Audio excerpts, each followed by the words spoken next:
So Donald Trump, since I know you're watching, ட்ரம்பின் கடும் மிரட்டலையும் மீறி வெறும் 34 வயதே ஆகும் ஜோஹ்ரான் மம்தானி நியூயார்க் மேயர் தேர்தலில் வெற்றி பெற்றுள்ளார்.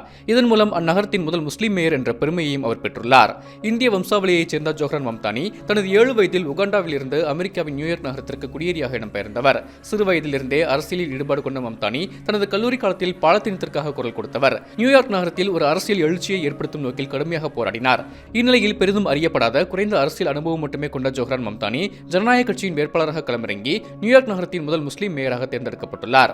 முன்னாள் ஆளுநர் ஆண்ட்ரூ கோமோவ் மற்றும் குடியரசுக் கட்சியின் கர்டிஸ் லீவா ஆகியோரை தோற்கடித்து 50.4% வாக்குகளை பெற்று ஜோஹ்ரான் மம்தானி வெற்றி பெற்றுள்ளார். ஜோஹ்ரான் மம்தானி அமெரிக்க அதிபர் டொனால்டு டிரம்பால் கடுமையாக விமர்சிக்கப்பட்டவர். இருப்பினும் மிக இளம் வயதில் அனுபவமிக்க போட்டியாளர்களை தோற்கடித்து வெற்றி பெற்றுள்ளார். இலவச பேருந்து பயணம், அனைவருக்கும் வீட்டு வசதி, குழந்தை பராமரிப்பு, கல்வி நிறுவனங்களுக்கு அதிகமான நிதி, புலம்பெயர்ந்தோருக்கான பாதுகாப்பு உள்ளிட்ட அவரது வாக்குறுதிகள் கவனம் ஈர்த்தன.